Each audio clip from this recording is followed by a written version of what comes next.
What if there was a way to actually learn a lesson without experiencing the hardship?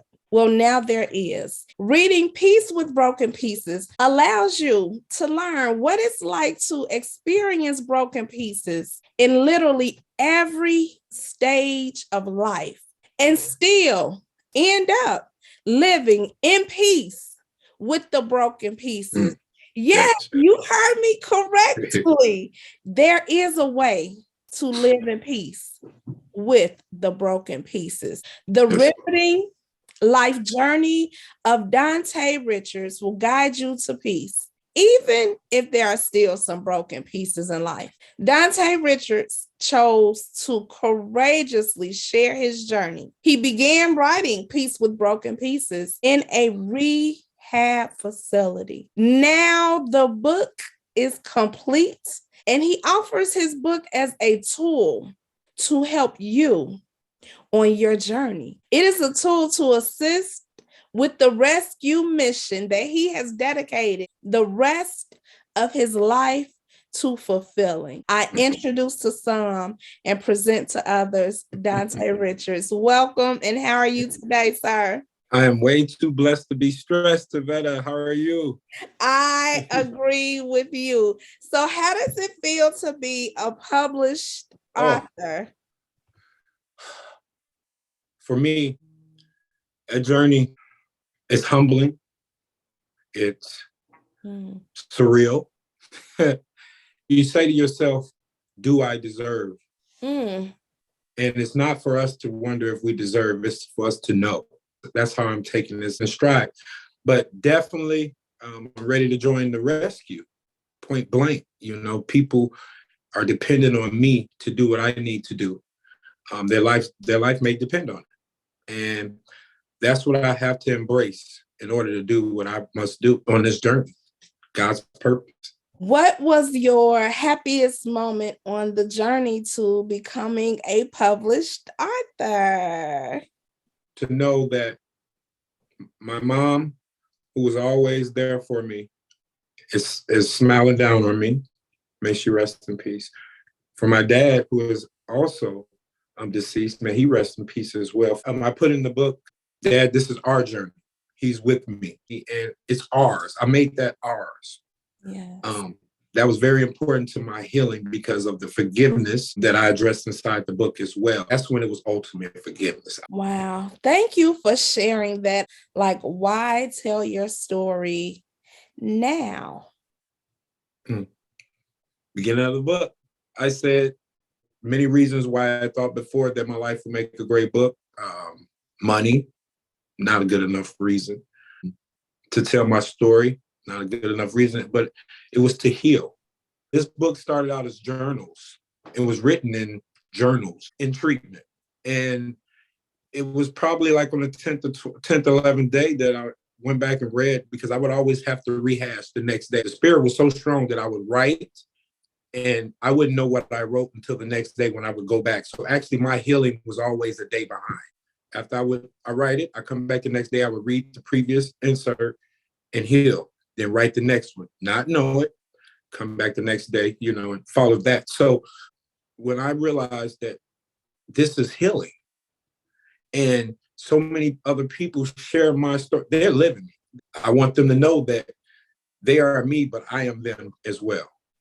Thank you so much for sharing that experience. Now, you write in your book that rock bottom became a stepping stone. You knew it was not your destiny, but it became a stepping stone. What did rock bottom look like for you? It was dark. My rock bottom was dark, but God gave it light. That's powerful. Whew. Lonely. Unfortunately, the bottom is crowded. But when you hit your rock bottom, it's lonely because it's just you. It was surreal. I hadn't heard about different rock bottoms, and I'm just so blessed that my rock bottom wasn't death.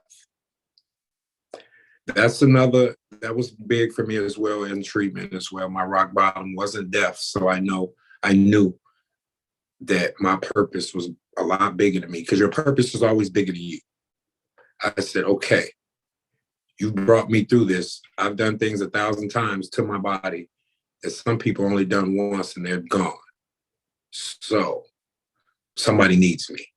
And this story, you know what I say as well, Tavetta, God uses the most broken to deliver the most powerful messages because he wants to leave no doubt who's responsible.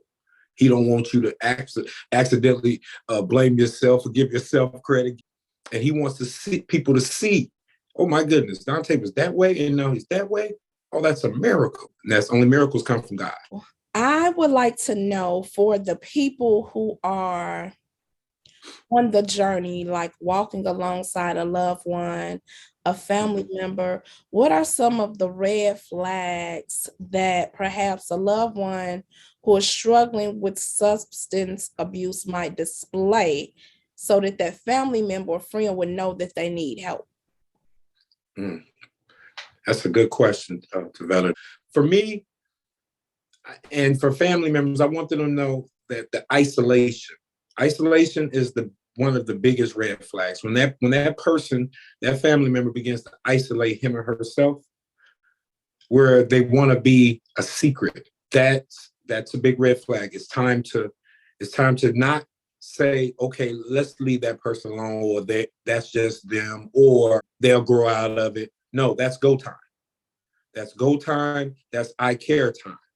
So isolation, obviously irritation, manipulative ways, not want to be held accountable for anything, blaming others for everything. Yeah, but I just want to really hone in on that isolation. A lot of times family members get fed up, and when that person who's in the addiction, they isolate, the family say, well, they're not bothering me.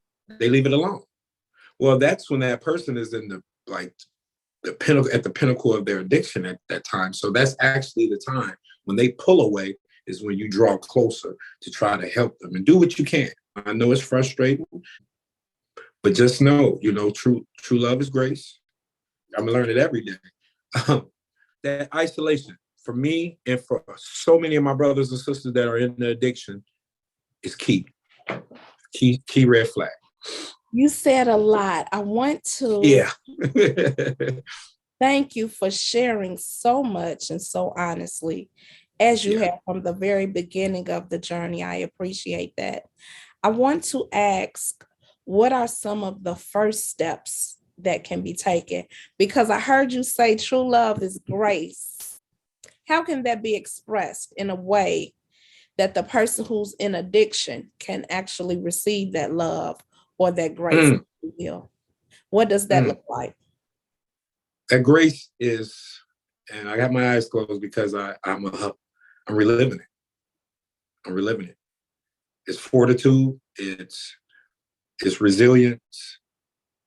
These are the things my fiance, she showed.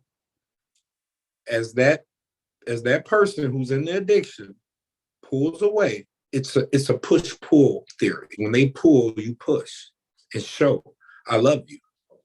Words are so powerful. You know as well as I do. Words are so powerful. It doesn't matter what it looks like right now.